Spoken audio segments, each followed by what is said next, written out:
Good morning, everybody. Thank you so much. I'm just a moderator here today, so this isn't about me. This is about the women that are on our panel, so I'm hoping that they can come up and join us right now.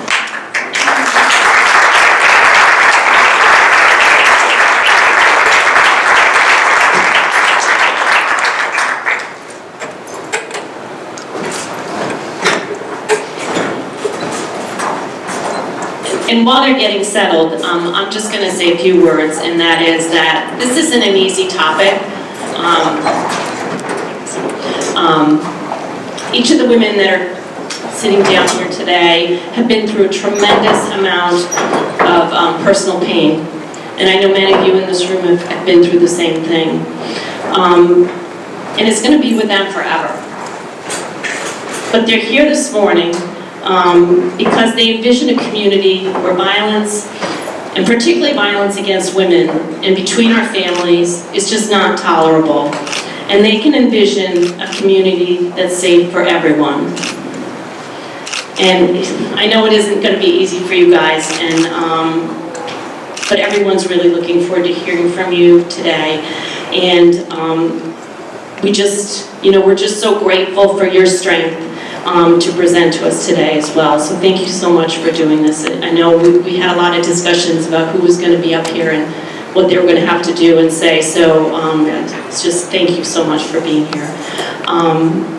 But this is also just about how you withstood the violence and what we as a community can do to prevent it and support each other in a way that helps us heal, but more importantly, also find solutions necessary to bring about change.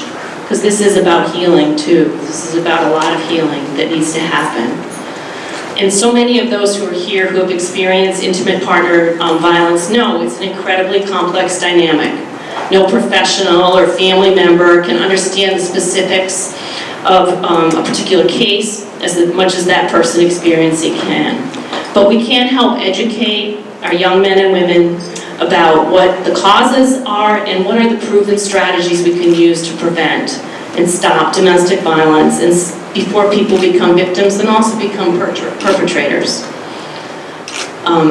The presence of a firearm in a home or interpersonal situation is usually used as a threat to seek power and control. And it also makes the situation 5 times more dangerous and lethal. So gun violence in this state has actually gone down in the last year or so, but we still had 68 victims here in Rhode Island that were shot, and 11 of those victims that died. And there are ways that our community can work together, and we really need to reduce that number to 0. We're a small enough state, and we should be able to work together to help to do that. And one thing that we as women really do well is we support each other. We collaborate, we advocate, we're creative, but we need change on so many levels, individual change and systemic change and legislative change, as Rep. Tanzi had mentioned.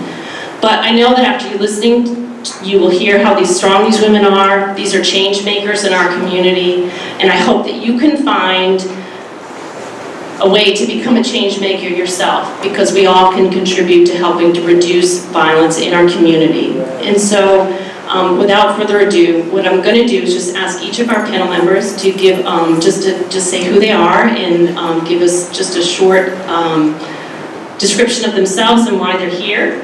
And then once we do that, we'll respond to questions. But we can just start right here, Jamil, if you can just use the mic and. Good morning, beautiful people. How are you feeling? Thank you for being here with us today. We really appreciate it. I'm just here today to share my story, and I hope that you guys can take something very important away today and have a little bit of fun and smile a little bit. Thank you. Good morning, everyone. My name is Lisa Pina Warren, and I'm the Assistant Director to the Street Worker Program with the Institute for the Practice and Study of Nonviolence. I'm here because throughout my life, I've experienced a lot of violence and tragic events and that is why I do the work that I do. And I should have started by saying I'm truly honored to be on this panel with these beautiful women, and I hope that together we can make change, and I'm grateful for all of you being here.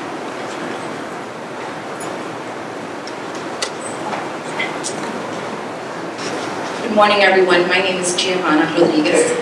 I am here as a domestic violence survivor. It is a blessing and an honor to be here among these beautiful women that have been part of my support system. Lisa I just met this morning and has been keeping me grounded and less nervous. It's important that we realize that we all can contribute to the betterment, and that's why I'm here. And I hope that you guys can take away the information necessary, and if not, come back and receive the information that needs to be put out there with regards to gun violence and domestic violence. Thank you. Good morning, everyone. My name is Diana Garlington. I am a mother of a violence victim, and I am also an advocate in our community. The reason why I am here today is because I want to be out here to help fight in finding some way to get these legislations passed for violence due to the fact that my daughter was murdered. So I'm in this fight with everyone, and like I said, I just want to make sure that we continue to fight very hard so that we can get these laws passed. Good morning, everyone. My name is Myra Ladim Nicholas, and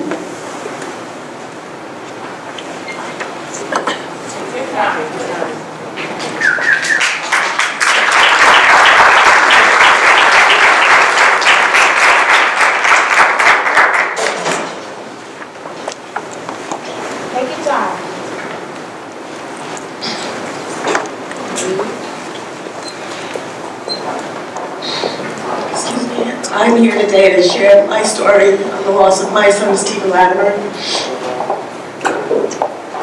And as an advocate for gun safety and gun violence prevention, I sometimes feel like people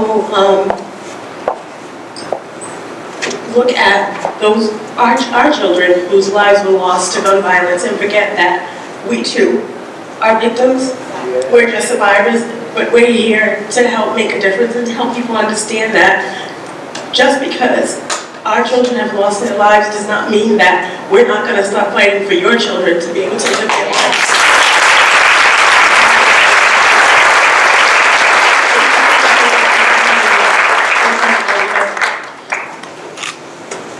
Thank you so much. Everybody is nervous because they were supposed to all take 3 minutes, and we've already done that in 3 minutes, so you guys have a lot more time to fill up. You don't get away with it.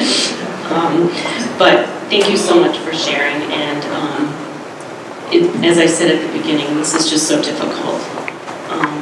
But maybe we can ask some questions, and maybe that'll help make it a little bit easier to discuss things. So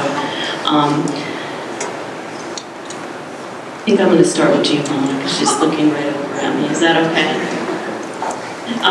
So Giovana is a member of SOAR, Sisters Overcoming Abusive Relationships, and part of her, the way for her to get better was to be able to speak publicly and talk about her situation.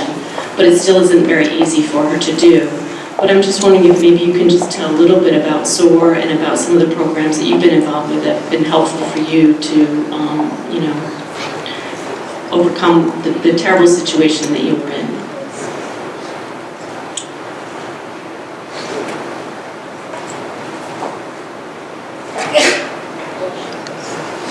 Seven years ago, on June 11th, 2011, I decided to leave my abuser.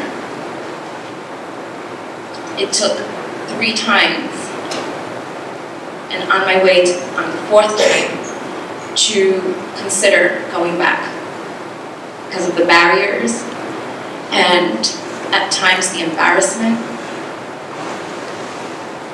the financial need, my children.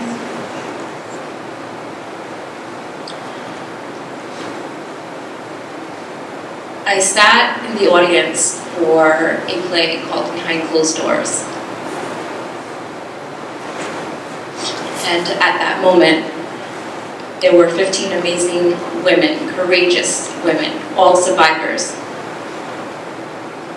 And at that moment, as I sat in the audience, I realized that I too could find the help necessary to leave my abuser. I sit here today, I'm not going to say I have not had many challenges, I still do. I'm still healing, but I found my healing through Sisters Overcoming Abusive Relationships.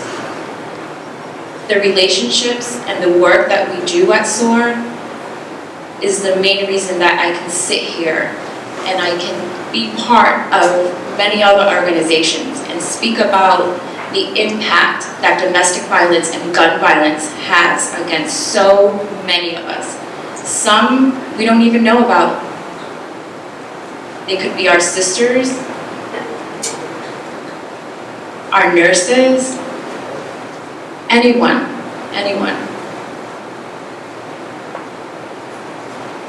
The work that we do at SOAR goes beyond lobbying, goes beyond being there for each other. It's a sisterhood. Without any of those women and some of these women on this panel, I don't think I'd be able to have the courage to do the work that I put in. I look at my children and I know that they deserve a better future. I look at the young ladies that don't realize that they are in a potentially domestic situation. It takes but us, it starts with us, to recognize those signs, to lend a voice, to hear what others have to say. It was very hard for me to even confide in my family because I thought it was my fault. And it really isn't. Today, I am honored that I'm able to talk about my abuse. 7 years ago, I don't think I would have been able to do that. Guns were the centerpieces at my home as a sign of intimidation, threat. There was sexual abuse.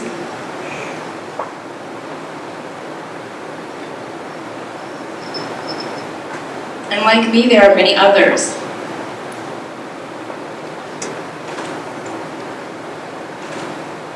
People ask me, why do you expose your situation? Why do you talk about it? I think it's because I know that even if it's just one person that we reach out to, it's that one person.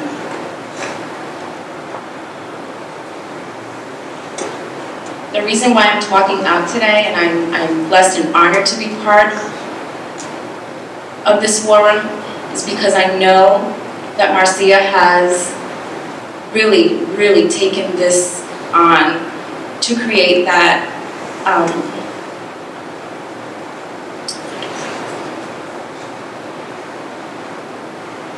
that fight that we all need. It takes a lot of courage.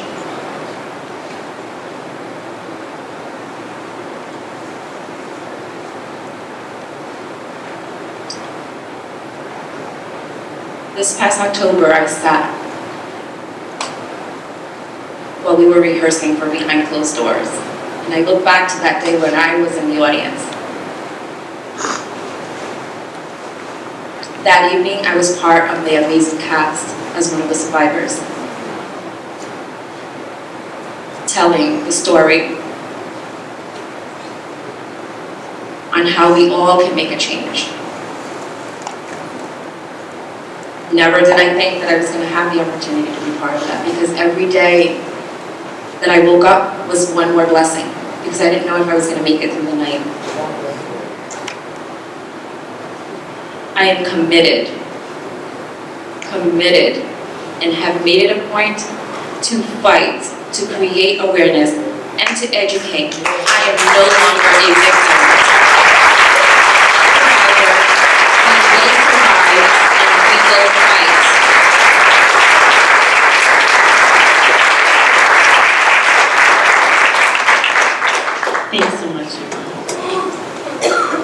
So maybe next what I can do is ask Diana to speak. So Diana, I've had the pleasure of getting to know Diana and her husband Ty for the last several years. You guys are everywhere. Everywhere I go, you guys are here. We even had an opportunity last year, I believe it was, or 2 years ago, to have your grandson Dwayne speak up at the State House at a rally that we did. And you've been really active in both the Moms Demand Action and with the Coalition Against Gun Violence. But maybe you can tell us a little bit about, just why you've gotten involved in some of the things that you've been doing since your daughter's death that maybe you can tell us a little bit about so that people might be able to help get involved in them. Sure. My main reason, as I said before, while I decided to come out and join the fight with everyone is because, unfortunately, in 2011, my daughter was murdered on Broad Street in Providence. Unbeknownst to me, she also was in a domestic violence situation that I was not aware of. So I decided that as the mother and having a feeling of maybe there was something that I missed and something that I did not do to protect my daughter from this situation, it was time for me to go out and find a way to fight for the rest of the youth females and the women. I've also started a program in her memory. It's called the Essence T. Crystal Memorial Foundation, where we empower youth females from 13 to 21 years old. We basically provide mentorship, domestic violence and prevention support, just basic everyday needs of our youth that's in the streets right now.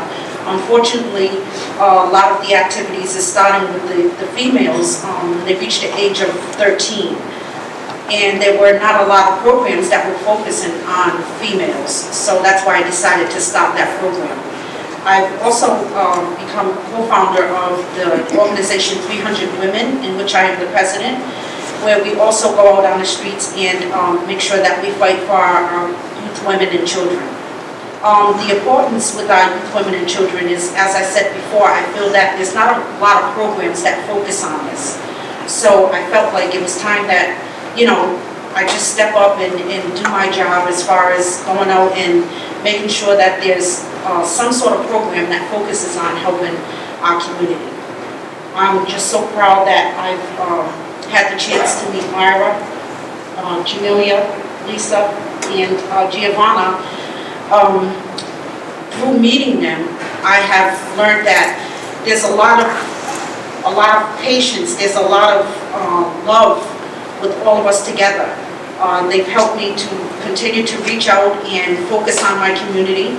And like I said, Moms Demand Action, domestic violence against, the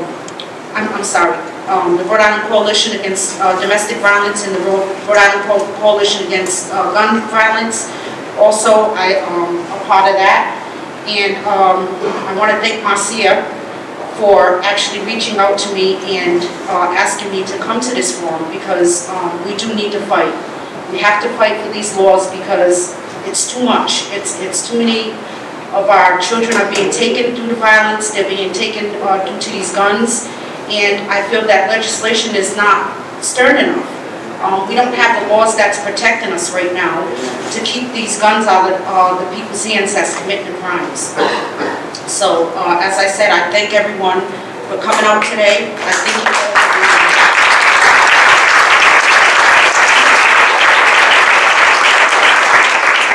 Thank you, Diana. Diana has mentioned a couple of things, and I think that it's important to, for everybody to understand that, we do have some gun violence laws in the state, but they're pretty poor, and we're considered to be one of the better states. But we also do have some good things that are going on in Providence that are very unique to Providence and to our state, which has really helped reduce a lot of the violence in our community, but we still need to do more. And that group that's been doing that is the Institute for the Practice and Study of Nonviolence. And so maybe Lisa, you can tell us a little bit more about what they're doing in the community, and maybe also talk about what you need there, like what you can, maybe what some of the people in this room can do to help you at the Institute. Let me just say that I apologize for my nervousness. I thought I was prepared, but this brings up a lot of emotion, especially hearing women on the panel share their stories.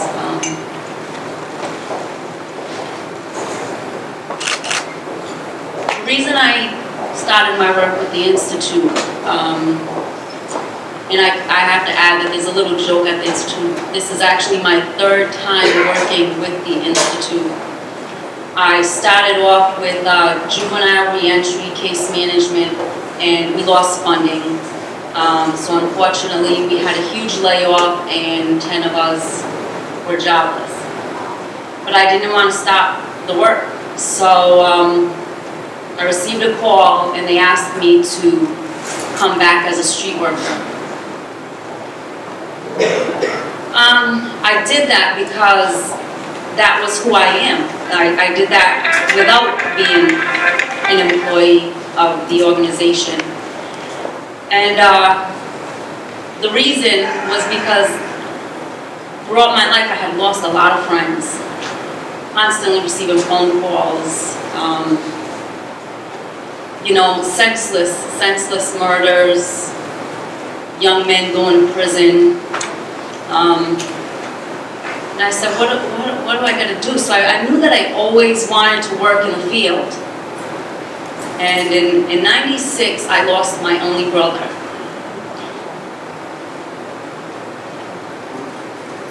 And I knew that I wanted to reach out to the community. I knew I wanted to do something. What was our community lacking? Why were our young men and women falling victim?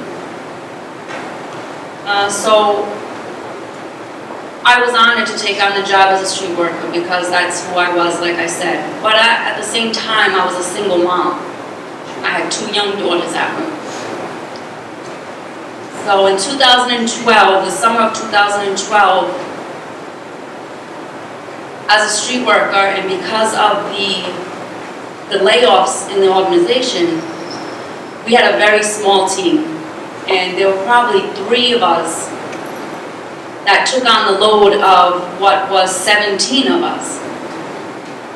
So, with that being said, 2012, there was so many incidents, numerous calls, and hospital responses.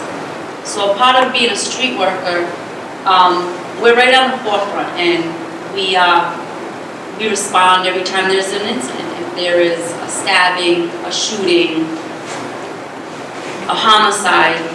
So throughout that summer, I received calls 2 in the morning, 3 in the morning, 4 in the morning. And at that time I was engaged to my husband, who also works in the field. He works for the Rhode Island training school.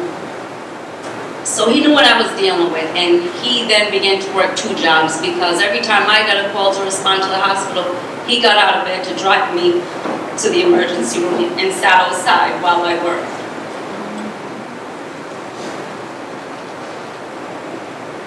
But what makes me so emotional is those calls that I received.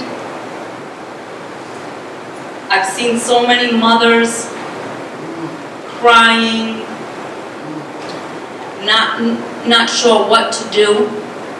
I saw young men that I watched from birth grow up, holding on to their lives.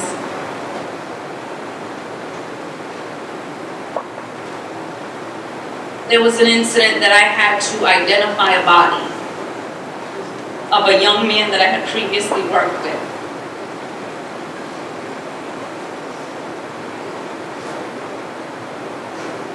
And growing up in our community, all of the children that are being lost, Providence itself is such a small place. We're all connected. We're all family. And our children are killing each other.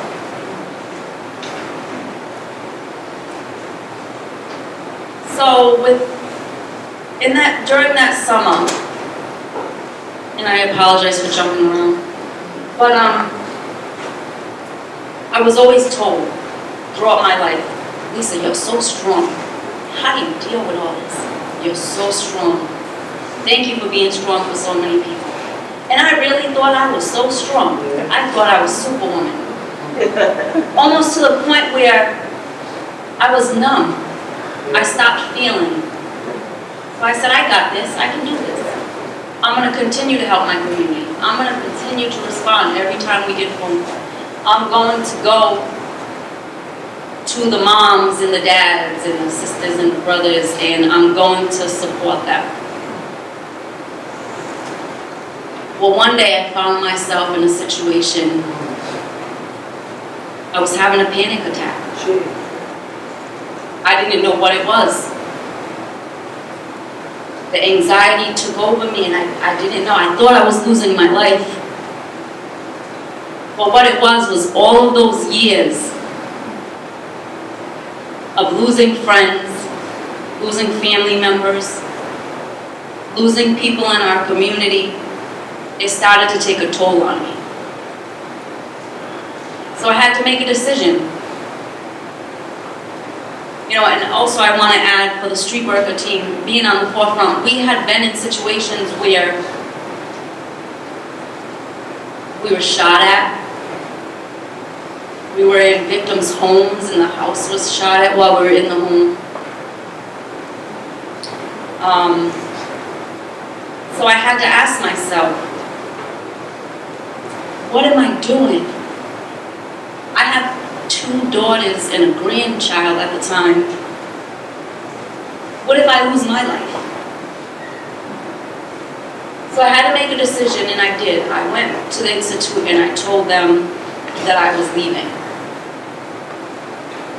And I did. I left and I took another job. I still continued to help the community, but I was working with foster care. But something kept calling me back to the Institute. It was my home.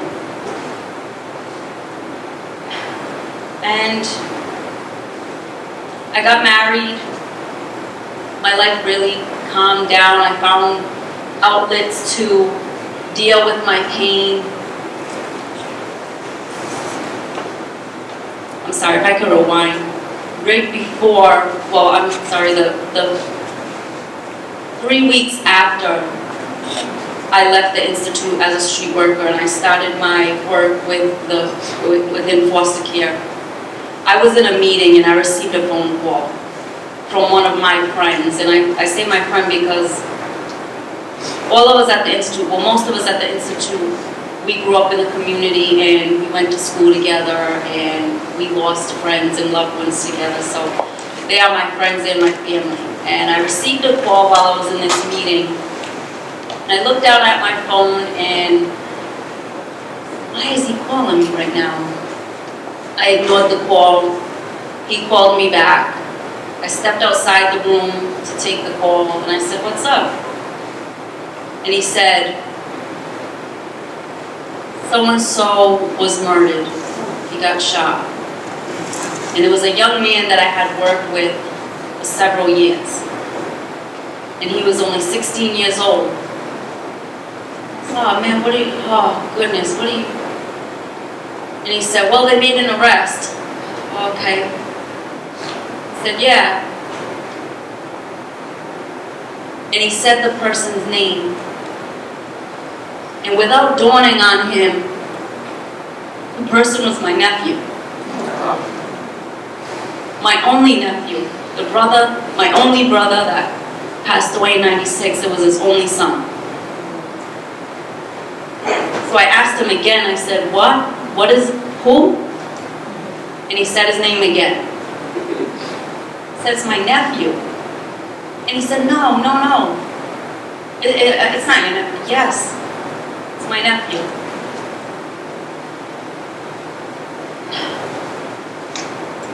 So, my nephew is now serving life in prison. 24 years old and he's serving life in prison. So I then began to ask myself, where did I go wrong? What did I do? But you know what? It's not what didn't we do. And that's what I want to point out. And I want everyone to know that not all of our children are gangbangers. Not all of our children are asking for this to be their lives. When I got in to see my nephew, he cried and I cried and he apologized. And he told me he was carrying a gun because he was fearful that someone was going to kill him. He didn't even know the person that he killed. And ironically, it was a young man that I worked with for several years. So when I speak about the Institute, I speak so proudly because I love the organization. I love the work that's done there. I know what work has been done there. We have the victims department, which unfortunately the women on our panel know too well what happens with the victims. In the victims department is when there is a loss, someone from the department will come to support the family and help them throughout with funeral arrangements, with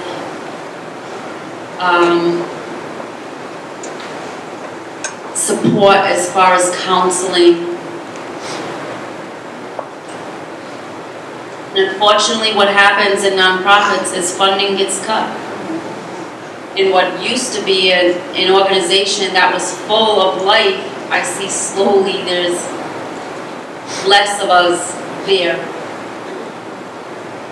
But the work is still being done.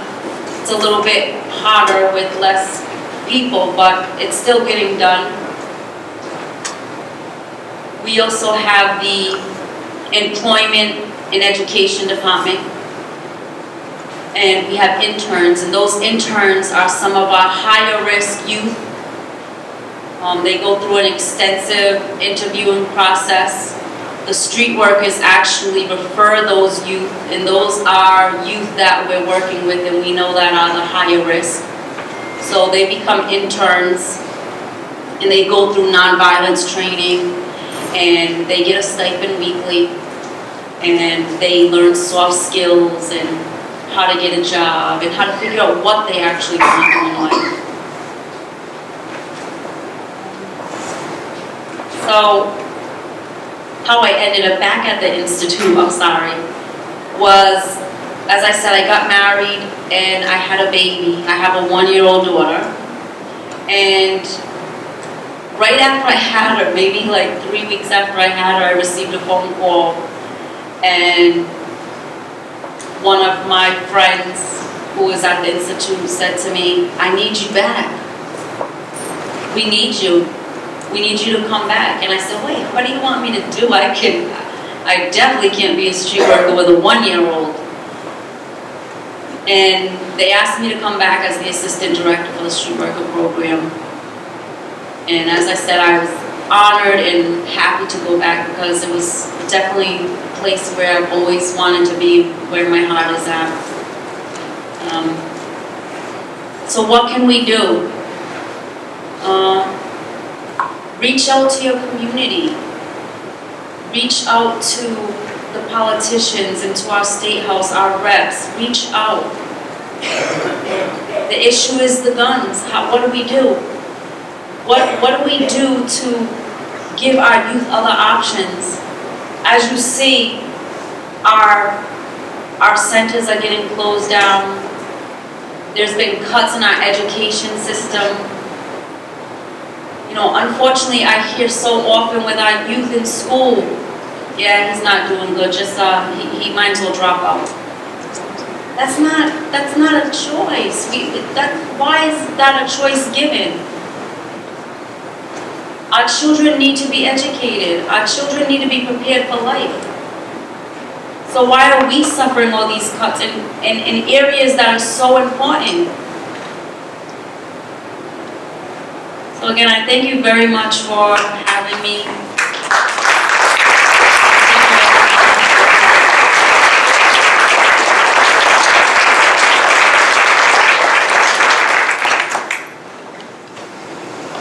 Thanks so much, Lisa. It's amazing how much each of these women up here had to endure and how they've survived and how they're up here. So I don't know how you guys do it. So thank you.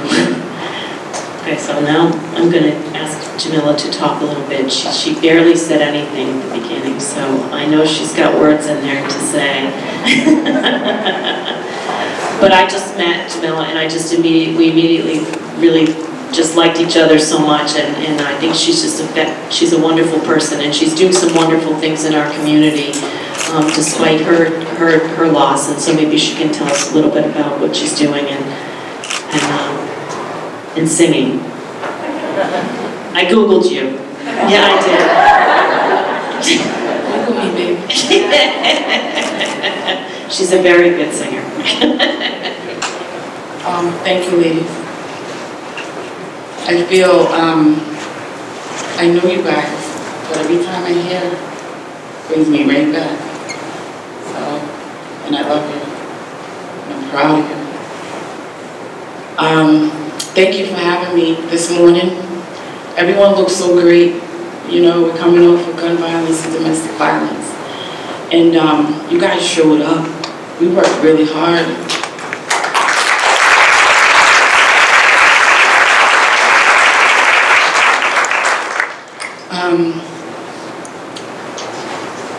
So my name is Jamelia Barrows. A lot of people call me Jem. Jem was given to me from a poet friend of mine. He's like, oh, you know, your personality is just like a gem. And it's the first 3 letters of my name, so it kind of fit. So, yeah, Jem.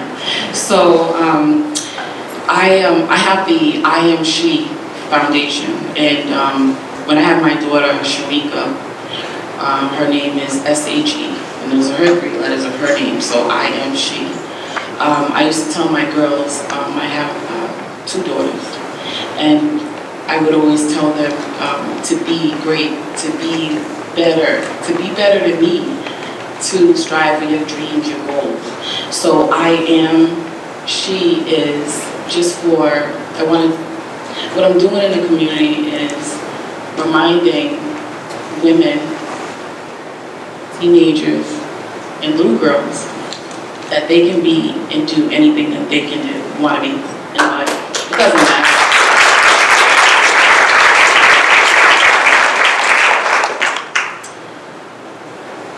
White, black, all the way around, doesn't matter.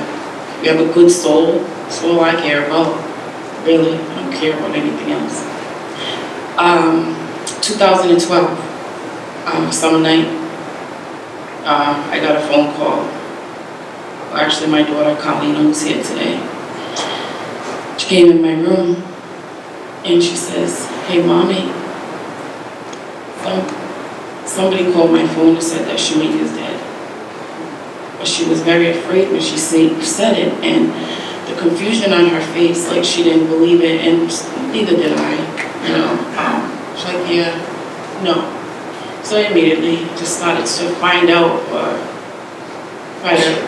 Shamika had her own apartment at the time, so it's her first apartment by herself. And like any mother would, start investigating, right? Find out, call who's close, try to find out. Providence is small, I know a lot of people, right? I get there. Everyone was there. I remember talking to a police officer, and he says,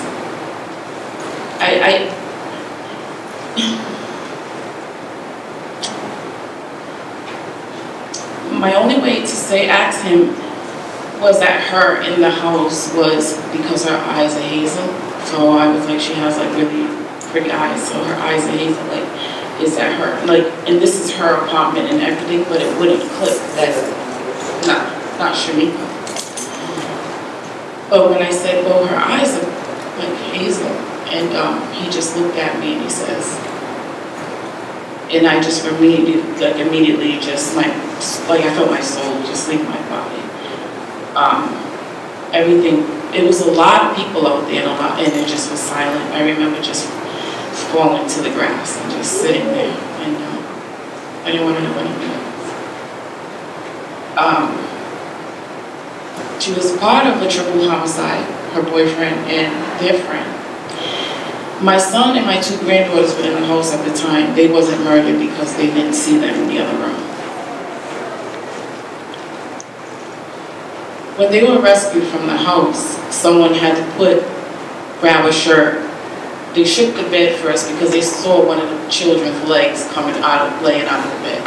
So they shook the bed because they thought if they pulled the covers back that all the children were murdered too. When they shook the bed, their little leg moved, one of the children. So they grabbed a shirt or whatever they could and wrapped it around their heads so they can block their eyes from seeing Shamika, because Shamika was shot 5 times in her head on the way up. There was 24 shots that rang out in that apartment that night. It was a 4-room apartment. She was sleeping. She actually just got home from nursing school. She took a shower. She was actually watching my son, and I was going to pick up the children so that she could go to school. So we had this thing that we worked out with each other. So she gave the kids a bath and put them in the bed, and she gave them her big bed, and she laid on the couch. Her and her boyfriend was up talking, and so she fell asleep because she had a long day. She was in nursing school. So when she went to sleep, he invited one of his friends over, and they was just politicking like men do, you know, and everybody else is sleeping. A friend came over and said that he wanted to come visit, and that friend ended up shooting them, all of them.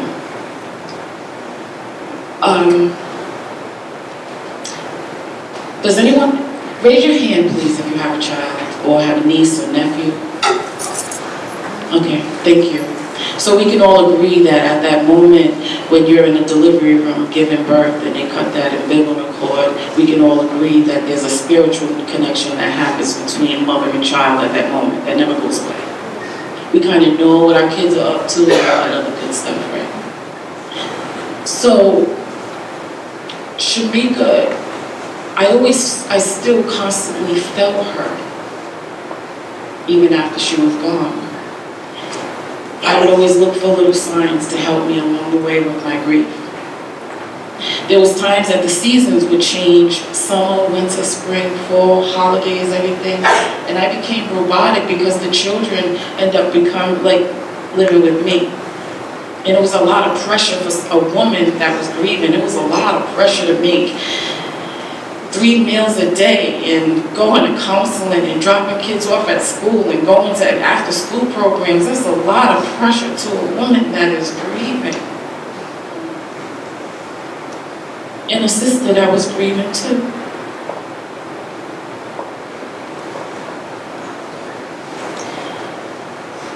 I spent a lot of time in my house because I didn't want to be around people. I felt really exposed. The news was at my house with cameras all the time at my face.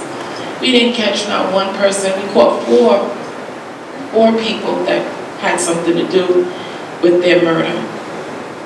The trial went on for years, and I had to endure that along with it.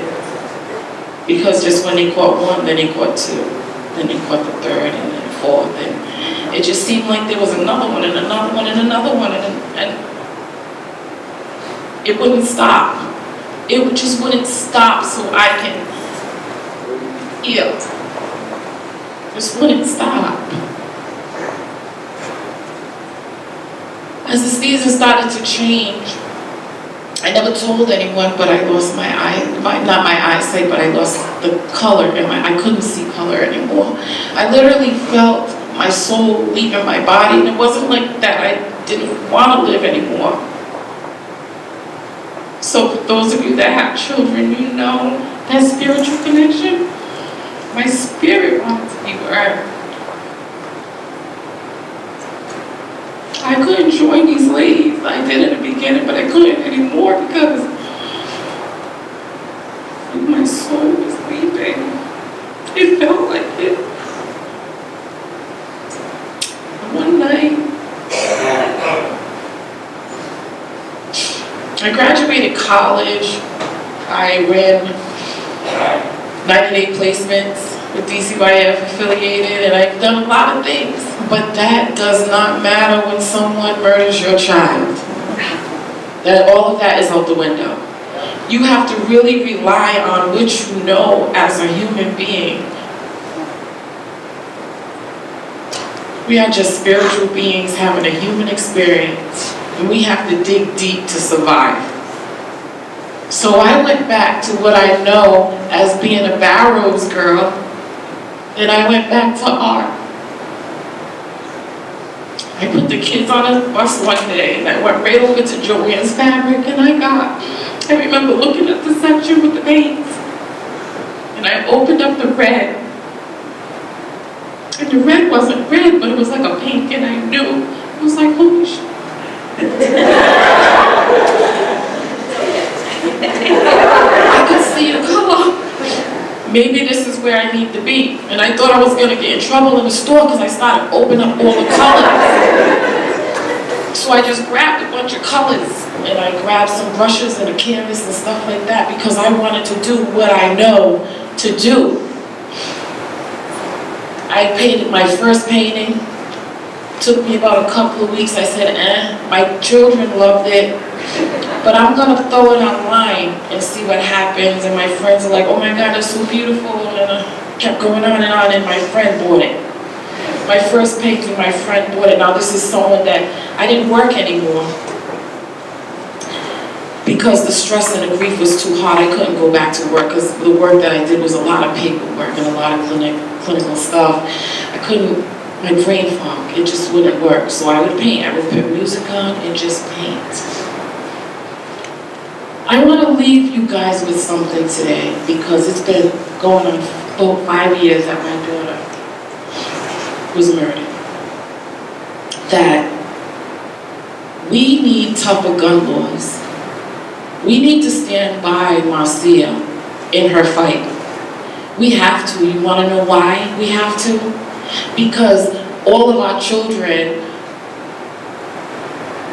were murdered in different years, and here we are, we're here having a forum, and it could happen to any one of you. And here we are having this forum.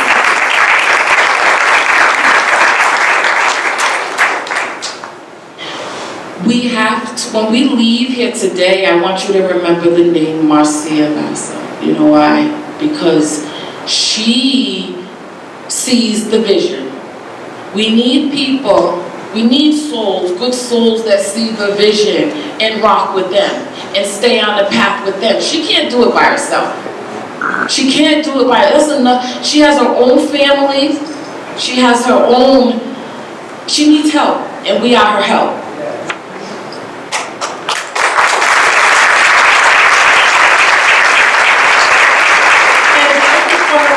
One thing before I wrap up, because I'm going to wrap up because our time, I can talk forever, I promise.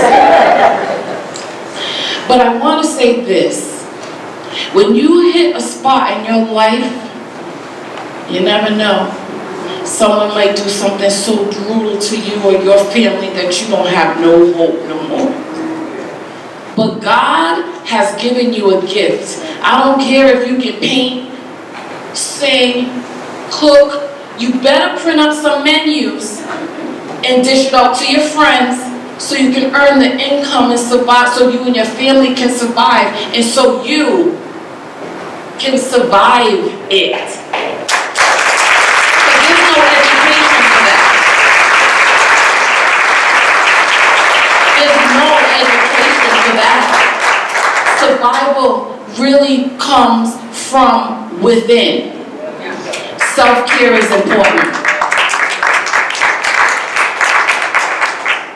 Don't let yourself wither away through your pain and your tragedy. You're allowed to feel it.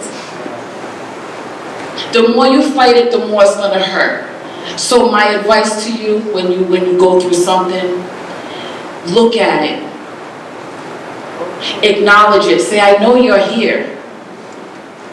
And feel it. It's going to be painful. But when you feel it, you have to have the courage enough to say, you have to go. You're no longer welcome here anymore.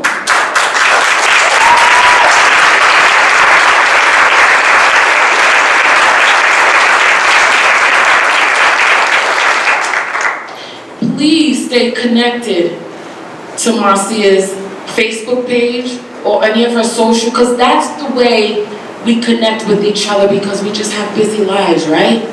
Stay connected. If you know she's gonna be there, show up. Okay? Doesn't matter what you got on, just whip something in your hair, stuff. Show up. We need you. We don't care what you look like, I promise you, because I'm coming. And I'm coming just the way I am. Please, everyone in this room today, you're my friends now. Forget it. You're part of it. So I need you to show up when we are at the state house, when we are on someone's lawn, when we have to knock on these senators' door, and whatever we gotta do, because we don't need another one murdered in the street. We can't have another one, and I refuse to let any one of you be on this panel to feel what we feel. I don't want it anymore. I'm tired. I want to say thank you to my daughter, Paulina. If it wasn't for you, baby, if it wasn't for you,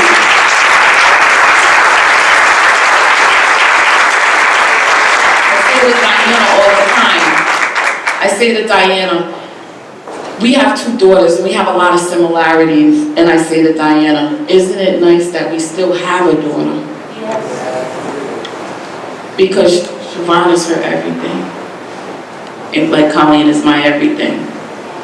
So we got the spiritual daughter and we got a life daughter. Thank you.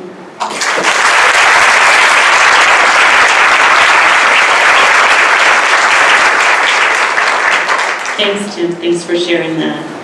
Well, we have about 10 minutes left, and I just want to wrap up with Myra. You know, we've been meeting and getting to know Myra through these meetings and through other things that we've been involved with. And one of the things that all these women said at one point or another in the meetings was that, I don't know what I would have done without you, Myra. You were my rock. I just don't know what I would have done. And one of the women said, what did you do? Because there was nobody before you. So I know this is really tough for you, and I'm just going to ask you maybe just to spend a few minutes and just talk about how you've been able to help. And I know you're an introverted person, so to be up here I know is a big thing, but maybe you can just talk a little bit about it. Thank you. And when the women did make those comments about how you feel about me and me being there for you, I honestly will say that I am honored and humbled. Because I am very shy, and it takes a lot to do this. When my son Stephen was killed in 2011, he was killed 2 days before his 24th birthday. And he was out with friends, and my son stumbled and touched a car. So my son lost his life because he touched a car by mistake. And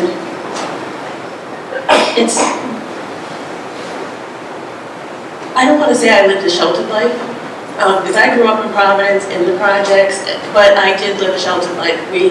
I spent a lot of time at home in school, and I was in trouble a lot, but I was a good kid.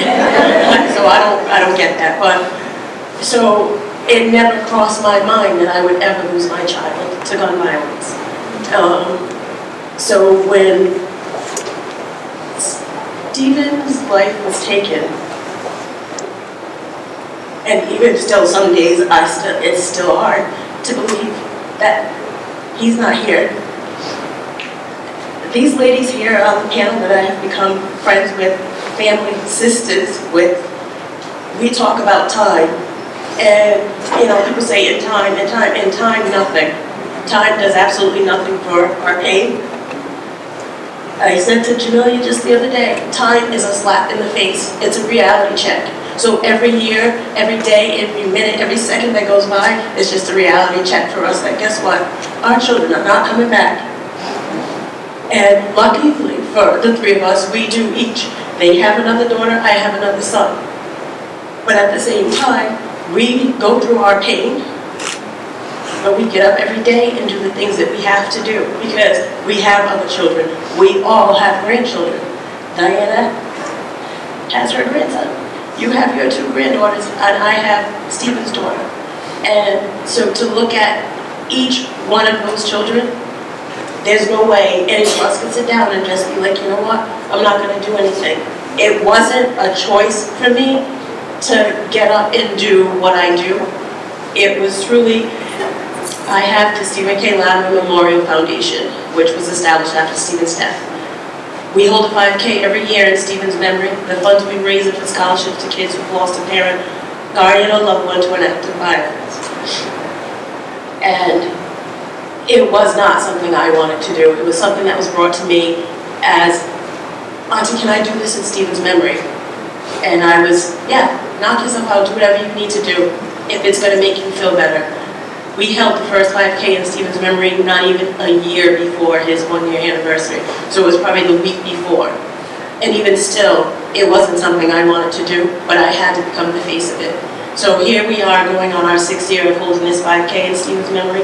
We've given out $6,500 in scholarships to kids in Rhode Island.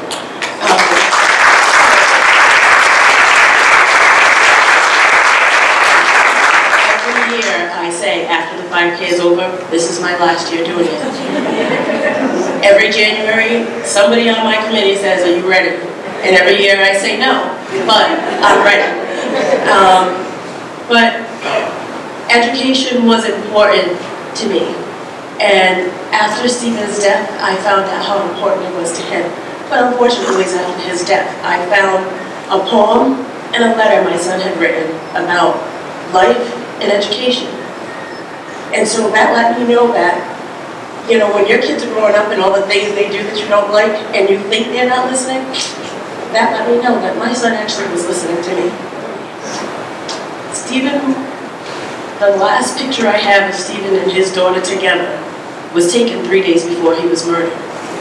And that day they were at my house, and I took the picture not because I didn't think I would see my son again, but I didn't know when I'd see my granddaughter again. That was the last time she saw her father alive.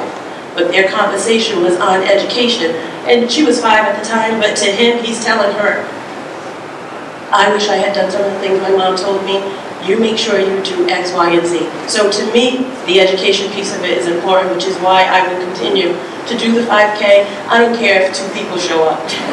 I will do what I can to help make a difference in the lives of our youth. And I just would hate to have another parent be in our shoes because it's not something easy to go through. It's not something easy to deal with. And although people say all the time, oh, you're strong, let me tell you something, I am not strong. I just have faith. God carries me through every single day because every day is a struggle for me to get up, to get out the house and do the things I need to do. So you ladies, I love you. I appreciate your friendship and your support that you guys give me every single day.